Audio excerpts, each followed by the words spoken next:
People make time for everything and everyone else in their life, but they never make time for themselves.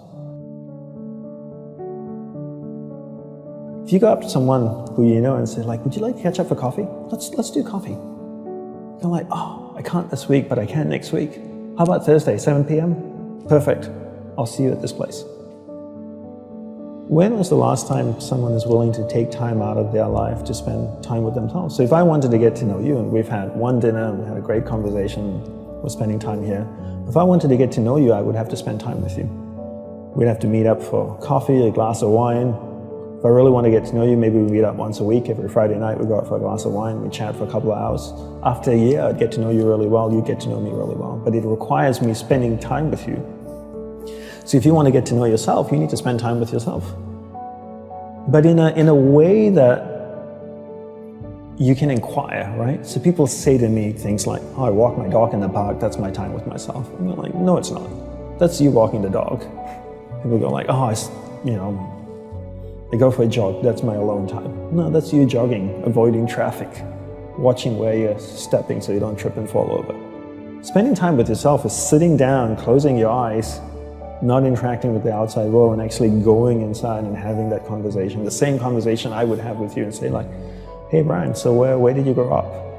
You know, you said California, do you like to surf? No? Hate the water? Love the water? Tell me, right? And people don't have that conversation, and because they don't have that conversation with themselves, they don't end up knowing what they want in life. Because they don't know what they want in life, they can't focus that finite amount of energy, and then they don't live a lifestyle that brings them happiness, and most people end up being unhappy. A couple of things I would say. One is simplify your life. Everybody's so busy. Everybody's got a lot of things to do. We don't actually have a lot of things to do. Right, we like being distracted because then we don't have to think about ourselves. And we don't have priorities in life. Most people don't have clear priorities in life. You know, for me, my goal is to simplify my life, simplify the number of people in my life, and simplify the number of things in my life. We only have a finite amount of energy each day, right? But every year, we have more people in our lives. Is that a fair statement? More Facebook friends, more people you're connected with, but your energy stays the same. So that's not a proportionate growth. If your energy is increasing every year proportionately with the number of things and people in your life, then we don't have to talk about this. But your energy level is the same. But the amount of people and things in your life are growing almost exponentially. So whereas that doesn't work. So for me, it's always about simplifying first the people and things into your life, into who and what's most important, taking that finite energy that you have each day and focusing. Second step is learning how to focus and concentrate that finite amount of energy into the people and things that truly matter. Now you start to create a lifestyle that you actually love because you're invested into people and things that matter. And the byproduct of that is happiness. And you said happiness is not a goal. Is that correct? Yes, happiness is not a goal. And if you ask most people, what do you want in life? They say, I want to be happy.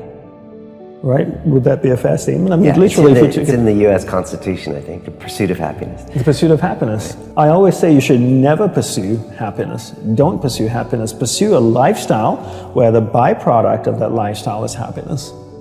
So happiness comes as a byproduct. I spend time with the people that I love. What is my byproduct? I'm happy. I spend time with people I don't like. I'm not happy. So don't pursue happiness. Pursue a lifestyle that gives happiness. But in order to pursue that lifestyle, you need to be clear what you want in life.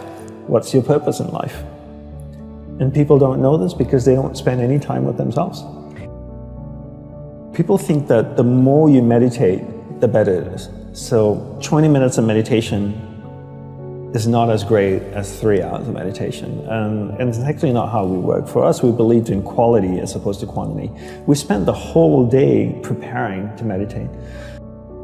What comes before meditation? Concentration. Concentration comes before meditation. So you need to learn how to concentrate in order to meditate. And we believe that you can't meditate if you can't concentrate. So we spend the whole day focusing on concentration. So when I spoke with someone in a monastery, I spoke with another monk, I gave them my undivided attention.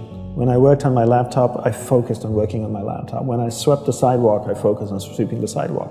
So throughout the day, I'm practicing concentration. Now when I go to sit down to meditate, I'm really focused, and I can have a dynamic meditation session. And I always use the simple analogy of, take Usain Bolt, for example, the sprinter, right? I don't know much about him except he won 3 gold medals, fastest man on earth from Jamaica. I can make an assumption, and tell me if I'm wrong, that his whole day is structured. That he eats the right kinds of food and drinks the right amount of water. He goes to the gym. If you look at the boy, he's ripped, right? Probably works out, runs every day, I'm sure, sprints, does all kinds of things. But his whole day is preparing him for 9.57 seconds or whatever it is his world record is, not the other way around. And people come up to me all the time, Brian, and they say, Dandapani, I'm so stressed out, I've got so much happening in my life. Do you think if I meditate for 5 minutes in the morning, it'll help my whole day? I'm going like, well, what are you doing the remaining 23 hours and 55 minutes? That's what I want to know. Because if you try to meditate for 5 minutes in the morning and the rest of the day you just live a chaotic life, that's not, it's a good start, but it's not really helping you. It's like eating a carrot in the morning and then eating hamburgers and fries all day and hoping to have a healthy diet. You have to understand that your whole day, your lifestyle is what's going to support your meditation practice at the start, and then your meditation practice grows, and then it turns around and supports your lifestyle. Right. But not the other way around. You don't create a meditation practice to support your lifestyle. You create a lifestyle first, meditation second.